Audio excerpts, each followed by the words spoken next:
कृष्णा हरे radio Manav Rachna 107.8 FM सुन रहे हैं आप। मैं हूं शादाब आपके साथ कार्यक्रम आत्मदर्शन में, और आज हम चर्चा करने वाले हैं भगवद गीता की। और उसकी जो चर्चा करेंगे वो है चैप्टर 12। लेकिन क्या है भगवद गीता और क्या है वो चैप्टर, कौन कौन से ऐसे श्लोक हैं जिन पे आज हम प्रकाश डालने वाले हैं, यही बहुत सारी जानकारी देने के लिए हमारे साथ आज स्टूडियो में मौजूद हैं रागलेखा दासी जी, चरण आश्रित युगाचार्य श्री श्री मद भक्ति वेदांत नारायण गोस्वामी महाराज जी की शिष्य। रागलेखा दासी जी, आपका बहुत बहुत स्वागत है कार्यक्रम आत्मदर्शन में। हरे कृष्ण। जैसा कि मैंने प्रोग्राम की शुरुआत में ही कहा कि आज हम भगवद गीता के चैप्टर नंबर 12 की बात करने वाले हैं, जिसमें श्लोक नंबर 13 से लेकर 16 तक जितने भी श्लोक हैं आज हम उनकी चर्चा करेंगे। तो सबसे पहले आपसे जानना चाहेंगे कि आप हमारे सभी श्रोताओं को भगवद गीता के बारे में और चैप्टर 12 के बारे में क्या बताने वाली हैं। चैप्टर 12 जो है एक ऐसा है चैप्टर, इसके अंदर सबसे पहले अर्जुन ने भगवान से पूछा कि प्रभु, अगर कोई आपकी अनन्य भक्ति करता है जी, और यदि कोई ब्रह्म में ध्यान लगाता है तो दोनों में से कौन श्रेष्ठ उपासक है जी। तो भगवान ने उत्तर दिया कि जो अनन्य रूप में मुझ श्याम सुंदर रूप का ध्यान करता है वही श्रेष्ठ है, क्योंकि उसको यदि वो मेरा ध्यान लगाता है तो उसको मेरे नाम रूप गुण लीला सबके बारे में पता चलेगा। लेकिन जो ब्रह्म ज्ञान में है उसको ये सब बातें पता नहीं चलेगी। इसलिए जो श्याम सुंदर रूप का जो सर्वांग भगवान का ध्यान करता है वही श्रेष्ठ है। और जो केवल ब्रह्म ज्योति, जो भगवान के श्री अंग से एक ज्योति निकलती है, अंग कांति, तो उसको कहते हैं ब्रह्म ज्योति जी। जो केवल ज्योति का ध्यान लगाता है तो वो पूर्ण रूप से भगवान को नहीं जान सकता। एक उदाहरण देते हैं, जैसे कोई व्यक्ति सहारनपुर से हिमालय की ओर आ रहा है, हरिद्वार की ओर, तो जब वो दूर से देखेगा तो वो कहेगा हिमालय क्या है, बस एक हिम का एक दूर से जैसे बर्फ का पिंड है और उसमें से सफ़ेद सफ़ेद रोशनी सी निकलती है बर्फ की। तो वो थोड़ा और पास आ जाएगा तो देखेगा हिमालय तो एक पर्वत है। फिर वो और पास आ जाएगा तो देखेगा कि अरे हिमालय में तो और पेड़ पौधे या मनुष्य आदि ये सब निवास कर रहे हैं। तो इसलिए जो दूर से देखता है वो उसको केवल ज्योति दिखाई दे, तो वो है ब्रह्म, जो ज्ञान मार्ग के लोग जो ब्रह्म ज्योति का ध्यान करते हैं। जो और थोड़ा पास आ जाता है वो है योग मार्ग के लोग जो परमात्मा रूप का ध्यान करते हैं, जो चतुर्भुज भगवान के 4 भुजाओं वाले परमात्मा का ध्यान करते हैं। और जो भगवान, जो सर्वांग सुंदर सब भगवान के पूरे उसका दर्शन कर रहा है वो है भक्ति मार्ग का व्यक्ति, जो पूरे भगवान के सर्वांग अंगों का दर्शन कर रहा है। तो इसलिए यदि हम केवल एक किसी व्यक्ति खाली रोशनी से बोलेंगे ये है वो व्यक्ति, तो नहीं ठीक है। और यदि हम कोई बोलेंगे कि वो सिर्फ एक छोटा सा अंगूठे जितना व्यक्ति है तो वो आंशिक उसका दर्शन है, तो वो भी कंप्लीट नहीं है। लेकिन जब हम सर्वांग बोलेंगे तो तब वही उसका यथेष्ट दर्शन है। तो इसलिए हम लोग भगवान के रूप का पूर्ण रूप से, भगवान ने कहा कि जो मेरा स्मरण करेगा, मुझ श्याम सुंदर स्वरूप का दर्शन करेगा, गोपवेश वेणुकर वृंदावन में वास करते हैं यशोदानंदन नंद नंदन, तो वो संपूर्ण रूप से अनन्य भाव से अनन्य रूप से करेगा तो वो मुझको प्राप्त होगा। फिर उसके बाद उन्होंने कई सारे तरीके बताए कि कैसे हम भक्ति कर सकते हैं। तो एक बताया अंतकरण का व्यापार है और एक बहिष्करण का व्यापार है। दो तरह से भक्ति हो सकती है। जो अंतकरण है वो स्मरणात्मक, मननात्मक और अभ्यासात्मक, मतलब हम स्मरण कर सकते हैं, फिर मनन कर सकते हैं, फिर अभ्यास। स्मरण नहीं हो सकता तो मनन हो सकता है, मनन नहीं हो सकता तो अभ्यास कर सकते हैं जी।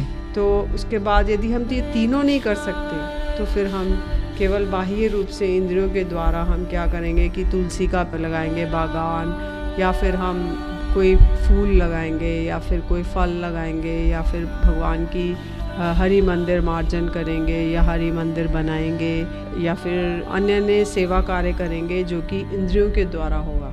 किंतु ये जो है बाह्य रूप का व्यापार है और अंदर से इसका कोई लेना देना नहीं है। धीरे धीरे सुकृति होने से परिपक्व होगा और उसका धीरे धीरे स्मरण में प्रवेश होगा जी। तो इस तरह से भगवान ने ये 2 तरह के शुद्ध भक्ति करने के उपाय बताए हैं। उसके बाद जो 12वें अध्याय के अंदर बता रहे हैं कि भगवान ने वर्णन किया है कि कैसे कौन भक्त मुझे प्रिय है जी, क्या उनके अंदर गुण है, क्या क्वालिटीज़ हैं जिसके द्वारा मैं उनको लाइक करता हूँ। जैसे हमारे आपस में संसार में हम देखते हैं कोई किसी की लाइक्स होती है, डिसलाइक्स होती है, तो बोलते हैं कि हाँ इसके ये गुण के कारण मैं इसको लाइक करता हूँ। तो भगवान भी कुछ गुण ऐसे हैं जिसके द्वारा वो, यदि वो होते हैं तो भगवान उसको सोचते हैं ये मेरा प्रिय भक्त। तो इसमें बताया है कि 12 अध्याय का 13 श्लोक बता रहा है कि अद्वेष्टा सर्वभूतानां मैत्र करुणा एव च निर्ममो निरहंकार सम दुख सुख शमी। बोलते हैं अद्वेष्टा। अद्वेष्टा का अर्थ है कि जो सारे भूतों के प्रति द्वेष रहित है, मतलब किसी से भी द्वेष ईर्ष्या नहीं करता है। किसी का अगर बहुत हाई वो है, स्टेटस है, फाइनेंशियल या और कोई पढ़ाई में या किसी भी रूप में, उसको देखिए द्वेष नहीं होगा, तो उसको ये नहीं लगेगा अरे मैं तो बहुत छोटा हूँ और ये कितना महान है, ऐसा नहीं। अद्वेष्टा सर्वभूतानां, सब प्राणी मात्र के लिए कोई द्वेष बुद्धि रहित है। मैत्रे करुण एव च, मैत्रे मतलब सबसे फ्रेंडली है जी। उसका फ्रेंडली बिहेवियर है, ये नहीं कि ओ ये मेरा शत्रु है ये मेरा मित्र है, सबके साथ समभाव से मित्रता करना चाहता है वो। और करुण मतलब कि उनके जो हीन व्यक्तियों के प्रति कृपालु है, जो दीनहीन है उनके प्रति कृपालु है। और निर्ममो का अर्थ है कि जैसे अपने पुत्र, अपने परिवार, अपनी पत्नी आदि के प्रति ममता शून्य। तो बड़ा कठिन है ये गुण पाना, क्योंकि संसार में सब अपने पति पुत्र पत्नी इसमें ही लगे, इसी के अंदर लगे रहते, इन्हीं में आसक्ति रहती है। तो ये निर्मम होना बड़ा कठिन कार्य है। निरअहंकार मतलब देह में अहंकार नहीं होगा, मैं का ये अहंकार नहीं होगा, मैं ये हूँ मैं वो हूँ। सम दुख सुख शमी, कि वो सारे जो दुख सुख आते हैं, दुखेशु अनुद्विग्ना सुखेशु विगतस्पृहा वीतराग भयशो स्थितिधि मुनिरुच्यते। तो वो सुख दुख में समभाव से रहता है। तत्ते अनुकंपा से समीक्षमाणा, कि यदि वो दुख आए सुख है उसे भगवान की कृपा ही है। और हृदवाग वपुबी विददन नमस्ते जीवेत्यो मुक्ति पदे दाय भाका, कि वो हृदय से और तन मन वचन से भगवान को प्रणाम करता है, तो वो मुक्ति पद का मतलब भगवान के प्रेम पद का वो उत्तराधिकारी हो जाता है। तो दुख में सुख में समभाव से रहता है, सोचता मेरा ही प्रारब्ध है जिसका फल मुझे भुगतना है। और शमी मतलब बड़ा सहिष्णु है, सबको क्षमा कर देता है। यदि कोई उसके प्रति कुछ भाव भी रखता है, विरोधी भाव, तो भी उसको वो क्षमा कर देता है। तो उसके बाद 13वें श्लोक के बाद और भगवान बता रहे हैं और वर्णन कर रहे हैं कि भी और कैसे भक्त मुझे प्रिय हैं। तो बता रहे हैं संतुष्ट सततम योगी यतात्मा दृढ़ निश्चय मय्य अर्पित मनोबुद्धियो मद भक्त स मे प्रिय। तो बोल रहे हैं कि संतुष्ट सततम, जो सततम संतुष्ट, सर्वदा संतुष्ट है किसी भी अवस्था में, चाहे वो गरीबी हो अमीरी हो, किसी भी अवस्था में संतुष्ट, सैटिस्फाइड, परम संतुष्ट। और योगी यतात्मा दृढ़ निश्चय, तो यतात्मा मतलब संयत इंद्रियों वाला, मतलब उसकी सारी सेंसेस कंट्रोल्ड है। तो वो अगर ऐसे होगा तो बोलते हैं दृढ़ निश्चय, अनन्य भक्ति में उसका दृढ़ निश्चय होगा कि मैं करूँगा तो बस यही करूँगा और कुछ नहीं करूँगा। मय्य अर्पित मनोबुद्धियो, मेरे लिए उसने मन बुद्धि को अर्पण कर दिया है, मेरा स्मरण मनन परायण है। और मद भक्त समय प्रिय, जो ऐसे भक्त हैं वो मुझे बड़े प्रिय हैं हे अर्जुन। तो अर्जुन को सारी बातें बता रहे हैं भगवान श्री कृष्ण कि कैसे लोग इनमें किस किस कौन कौन से गुण होने से मेरे बड़े प्रिय हैं, मेरे फेवरेट हैं। बाकी तो ईश्वर सर्वभूतानां, जो भगवान तो सभी भूतों के लिए सुहृद है, फ्रेंडली है, लेकिन उनकी ज़्यादा फेवरेट कौन है ना? तो फेवरेट के लिए वो सारे ये सब डेफिनेशंस दे रहे हैं। रेडियो मानव रचना 107.8 FM सुन रहे हैं आप। मैं हूं शादाब आपके साथ कार्यक्रम आत्मदर्शन में, और आज हम चर्चा कर रहे हैं भगवद गीता के चैप्टर 12 के श्लोक नंबर 13 से लेकर 16 के बीच। करेंगे आप लोगों से और भी कई सारी बातें, लेकिन उससे पहले लेंगे एक छोटा सा ब्रेक। सुनते रहिए radio Manav Rachna 107.8 FM। Feel good, feel live. Bihari Krishna Murari, मेरी बारी कहाँ छुपे, बाके बिहारी कृष्ण मुरारी, मेरी बारी कहाँ छुपे।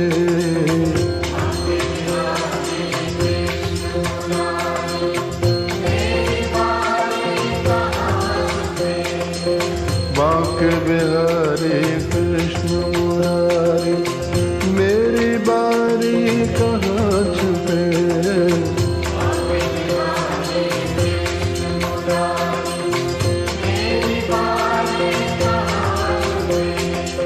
दर्शन दीजो शरण में लीजो,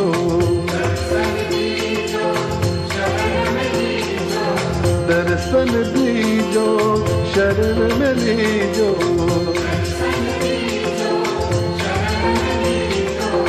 हम बलिहारी कहाँ छुपे, बांके बिहारी कृष्ण मुरारी, मेरी बारी कहाँ छुपे।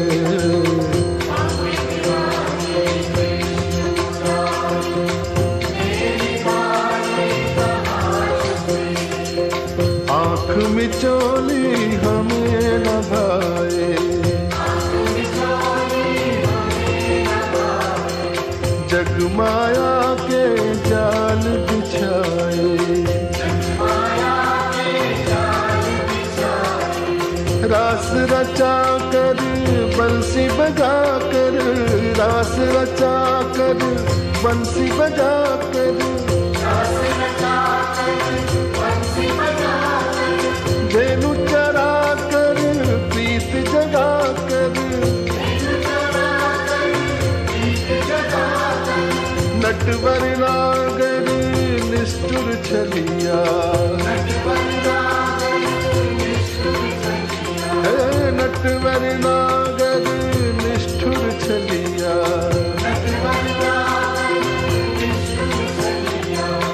लीला न्यारी कहाँ छुपे, बांके बिहारी कृष्ण मुरारी, मेरी बारी कहाँ छुपे।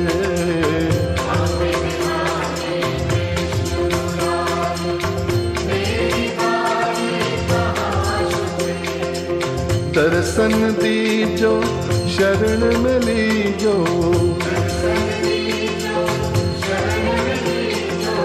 दर्शन दीजो शरण में लीजो,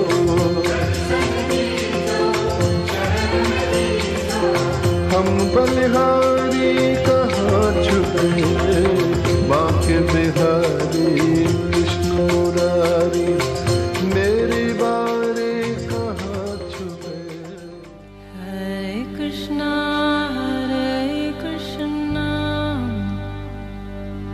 Krishna Krishna, Hare radio Manav Rachna 107.8 FM सुन रहे हैं आप। मैं हूं शादाब आपके साथ कार्यक्रम आत्मदर्शन में, और आज मेरे साथ स्टूडियो में एक बार फिर से मौजूद हैं राग लेखा दासी जी, चरण आश्रित युगाचार्य श्री श्री मद भक्ति वेदांत नारायण गोस्वामी महाराज जी की शिष्या। राग लेखा दासी जी, आपका पुनः स्वागत है कार्यक्रम आत्मदर्शन में। हरे कृष्ण। जैसा कि ब्रेक पर जाने से पहले हम बात कर रहे थे इस श्लोक के बारे में जिसमें भगवान श्री कृष्ण ने अर्जुन को ज्ञान दिया और कहा कि कौन वो लोग हैं जो मेरे सबसे ज्यादा प्रिय हैं। जानना चाहेंगे आगे आप क्या बताने वाली हैं? जी, श्रीमद् भगवद गीता चैप्टर 12 का 15 जो श्लोक है उसमें और भगवान बता रहे हैं और गुणों की चर्चा कर रहे हैं कि हे अर्जुन, ऐसे ऐसे गुण पाए जाएंगे तो मेरा और भी प्रिय है। यस्मान न उद्विज्यते लोको लोकान न उद्विज्यते च य हर्ष अमर्ष भयो उद्वेगो मुक्तो यह स च में प्रिय। तो बता रहे हैं कि जिनसे कोई उद्वेग को नहीं प्राप्त होते, जो किसी को उद्वेग नहीं देते और कोई और उद्वेग दे तो उद्विग्न नहीं होते। जी जी। तो दोनों तरह का बात है। और जो प्राकृत हर्ष असहिष्णुता भय और उद्वेग से मुक्त है। प्राकृत हर्ष का क्या अर्थ है? एक लॉटरी निकली 1 करोड़ की तो इतना हर्षित हो जाएंगे कि उसके उछलने लगेंगे। जी जी। तो इस ऐसे तरह का हर्ष उसको स्पर्श नहीं करेगा। हर्ष असहिष्णुता, असहिष्णुता मतलब किसी भी चीज़ को वो सहन करने में सक्षम है। जैसे कि एक पेड़ है, बड़ा सहिष्णु है, उसको आप गर्मी दे, सर्दी दे, बरसात दे, आंधी दे, तूफान में एकदम वैसे ही स्थिर खड़ा रहता है और फल देता है, छाया देता है। किसी से कुछ मांगता नहीं कि अरे मैं तो ये नहीं कर सकता, मुझे ऐसा किया, मुझे पत्थर मारा, मेरी शाखा काट ली, मेरे फूल ले लिए, मेरे फल ले लिए, मेरी पत्ती ले ली, मेरी टहनी ले ली, कुछ भी नहीं कहता है। तो इस तरह से कोई भी उसको कुछ भी कर ले, किसी तरह का प्रतिरोध नहीं करता है।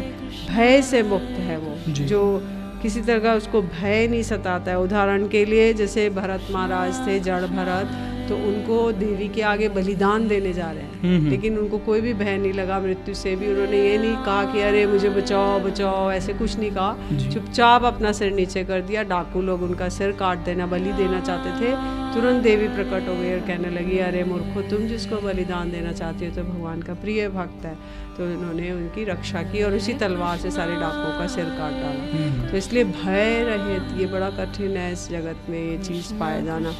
तो भय से मुक्त हो, उद्वेग से मुक्त हो, किसी तरह का कोई उद्वेग नहीं हो उसको, और कोई भी चीज़ उद्विग्न ना उसको कर सकती हो। तो और किसी के उत्कर्ष से कोई द्वेष नहीं होता, उसको किसी वस्तु के नाश की चिंता से भय नहीं होता, और किसी तरह से चित्त उद्विग्न ना हो। तो ऐसे भक्त मेरे अत्यंत प्रिय हैं, जो स्थिर भाव से रहें। फिर उसके बाद श्लोक नंबर 16 में और भगवान बता रहे हैं अर्जुन को, अनपेक्षा शुचिर दक्ष उदासीनो गतव्यथा सर्व आरंभ परित्यागी यो मद भक्ता स मे प्रिया। तो कहते हैं वो व्यवहारिक कार्यों में अपेक्षा शून्य, मतलब कोई भी मटेरियल वर्ल्डली एक्सचेंजेस हैं उसमें कोई एक्सपेक्टेशन नहीं करेंगे कि ये ऐसा, अरे ये मेरा ऐसा करेगा तो मैं इसको, ये फेवर करेगा तो मैं इसको ये आंसर करूँगा। ऐसा कुछ नहीं है, एक्सपेक्टेशन नहीं है, अपेक्षा शून्य। और बड़े वो पवित्र रहते हैं अंदर बाहर से, क्योंकि वो भगवान का नाम करते हैं, तो अंदर से और बाहर से दोनों से पवित्र हो जाते हैं। निपुण, एक्सपर्ट है वो हर चीज़ में। दक्ष, दक्ष कहते हैं ना, जी। एक्सपर्ट, सारी भी कोई भी कला में एक्सपर्ट है। और अनासक्त, कोई भी चीज़ से अटैच्ड नहीं है, कोई हर चीज़ से डिटैच्ड रहते हैं। उद्वेग रहित और भक्ति प्रतिकूल समस्त उद्यमों से रहित मेरे जो भक्त हैं वो मेरे बड़े प्रिय हैं। जो भक्ति प्रतिकूल, मतलब भक्ति के कुछ अनुकूल चीज़ों को वह ग्रहण करेगा, जो प्रतिकूल है, विरोधी चीज़ें भक्ति में उसको वर्धन करने नहीं दे रही, उन चीज़ों को परित्याग कर देगा। तो यदि वो ऐसा करता है तो वो मेरा बड़ा ही प्रिय भक्त माना जाता है। तो कहते हैं कि उसको कोई भी पाप पुण्य आदि उसके लिए तनिक भी कोई भी चेष्टा नहीं करते हैं। कोई भी भक्ति के प्रतिकूल पाप पुण्य आदि की चेष्टा नहीं करते हैं। केवल जो प्रारब्ध के अनुसार, जैसे उनको जाई विधि राखे राम ताई विधि रहिए, सीताराम सीताराम सीताराम कहिए।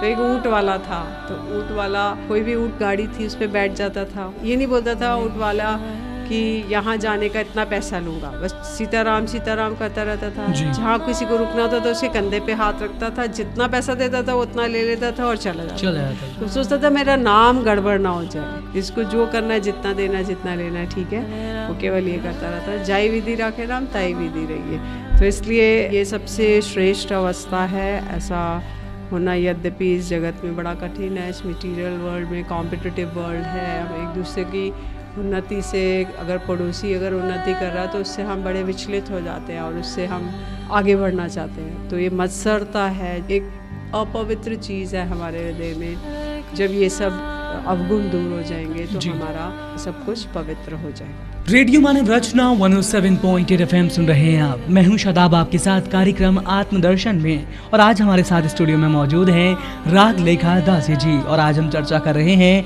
भगवद गीता के विषय में, जिसमें भगवान श्री कृष्ण ने अर्जुन को ज्ञान दिया और कहा कि वैसे तो हर इंसान, हर व्यक्ति, जितने भी मेरे भक्त हैं वो सब मेरे प्रिय हैं, लेकिन सर्वप्रिय मेरा भक्त कौन है, इसके बारे में ज्ञान दिया। रागलेखा दासी जी, आपसे जानना चाहेंगे, जैसे कि भगवान ने कहा, ऐसा भगवान का कौन सा सबसे प्रिय भक्त है? क्योंकि जैसा कि आपने कहा भगवान के लिए सारा संसार एक समान है, लेकिन उसमें से भी कई सारे लोग ऐसे हैं जो भगवान के फेवरेट हैं। क्या कहना चाहेंगे आप? देखिए, एक बार नारद जी यही एक रिसर्च करने निकले, तो नारद जी ने सोचा कि भगवान का सबसे प्रिय जी दक्षिण भारत के एक राजा के पास गए, तो वो बड़ी अच्छी सेवा कर रहा था, तो उनको जाके कहते हैं आप ही प्रिय भक्त हैं।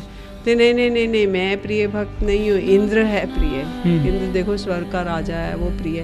तो इंद्र के पास गए तो इंद्र ने कहा नहीं, मैं प्रिय नहीं हूँ, मुझे तो बड़ी ईर्ष्या होती है, मैं तो भय भी रहता है कि मेरी पदवी छिन जाएगी। मेरे से ज़्यादा प्रिय है भगवान के ब्रह्मा जी।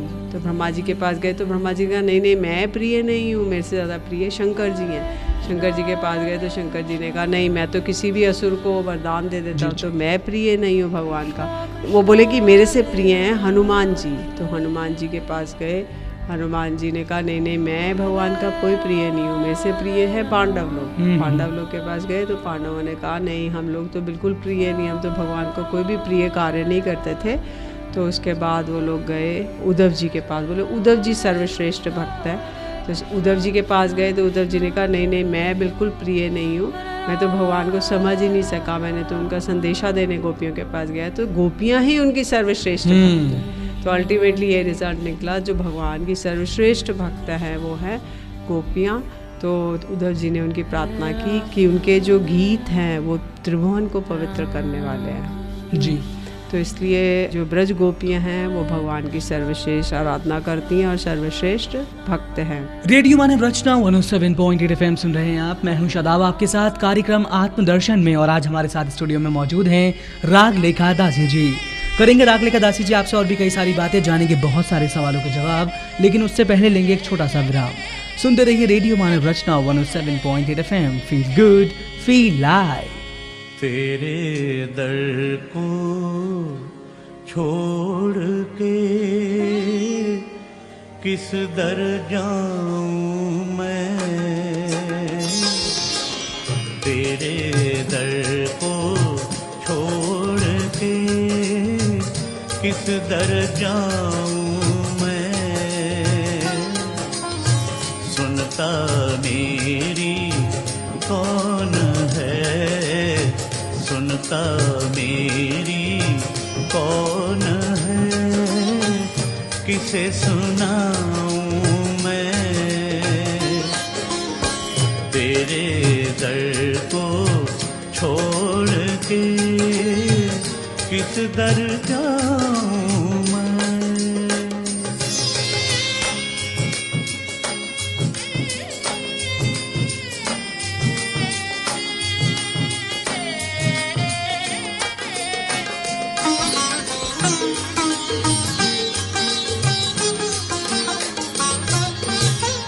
देख लिया जग सारा मैंने, तेरे जैसा मीत नहीं दाता, तेरे जैसा मीत नहीं, तेरे जैसा सबल सहारा, तेरे जैसी प्रीत नहीं।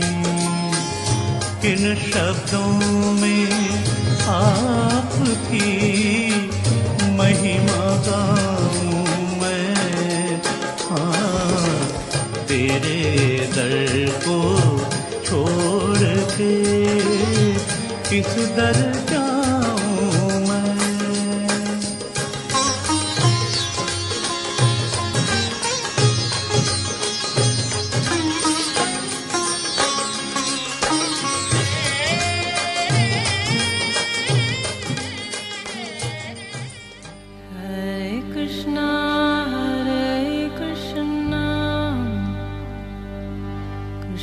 कृष्णा हरे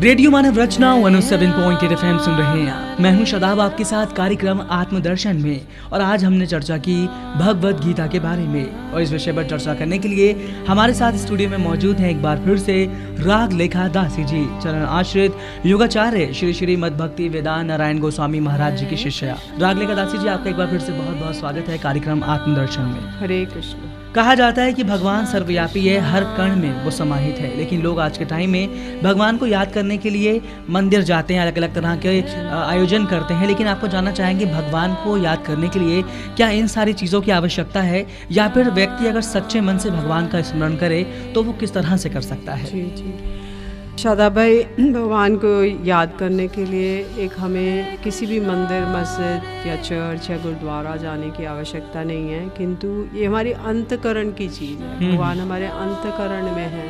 अंतकरण शुद्ध होगा तो हम उनको कहीं पे भी बैठ के, पहाड़ पर, किसी नदी के निकट, कहीं पे भी उनको स्मरण किया जाता, घर में, बाहर, कहीं पे भी।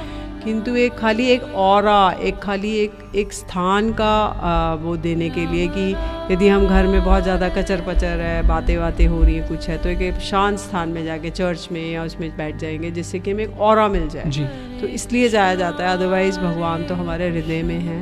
उनका सर्वश्रेष्ठ उपाय है कि हम भगवान के नामों का जप करें। उन नामों का जप करने से हमको भगवत साक्षात्कार हो सकता है। तो केवल जाने से भगवान नहीं मिलेंगे। कोई लोग मंदिर की चौखट दबाते हैं, घंटी बजाते हैं, 5-10 रुपया चढ़ाएंगे, उसके द्वारा भगवान नहीं, भगवान उसके वशीभूत नहीं है। भगवान इसके वशीभूत है कि तुम मेरा स्मरण कितना करते हो 24 घंटे। बिल्कुल।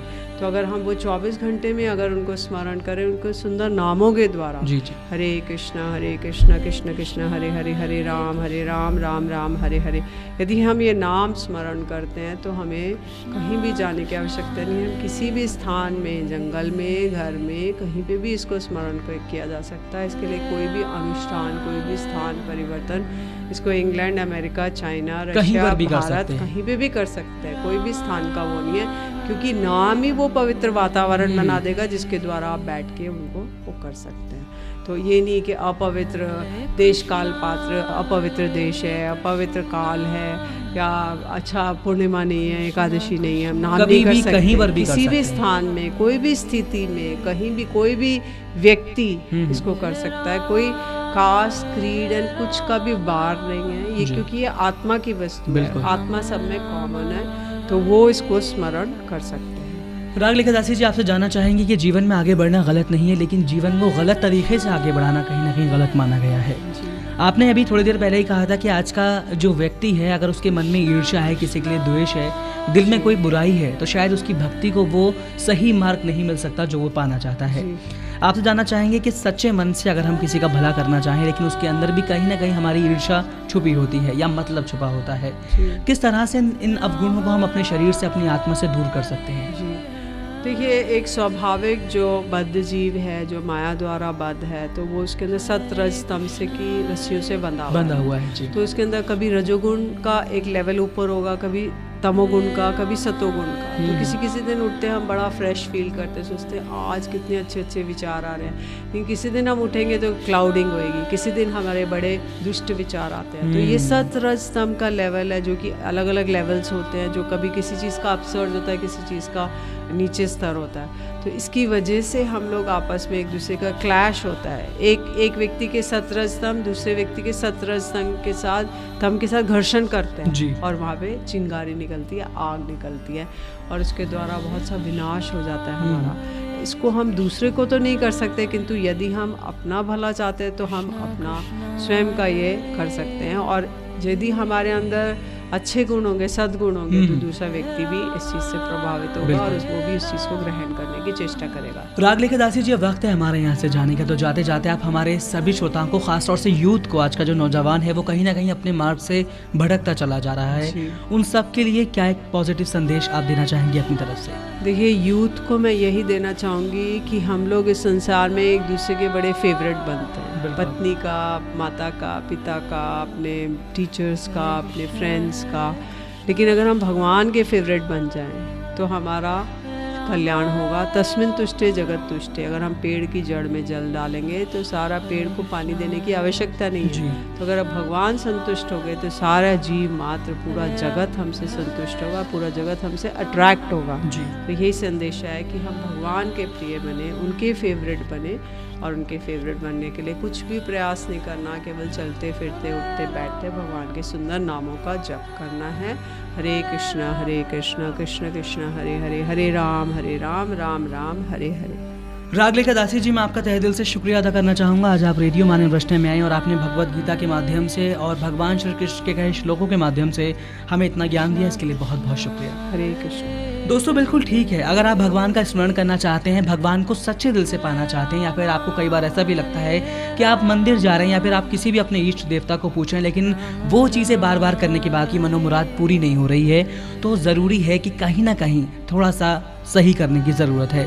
अपनी बातों को थोड़ा अच्छा रखिए, अपने विचारों को शुद्ध रखिए, और ईर्ष्या का जो अभाव आपके अंदर है उसको दूर कीजिए। इन्हीं बातों के साथ मुझे दीजिए इजाज़त और सुनते रहिए रेडियो मानव रचना 107.8 FM पर आने वाले और भी प्रोग्राम्स को। Feel good, feel live, good, feel live, good, feel live, good, feel live.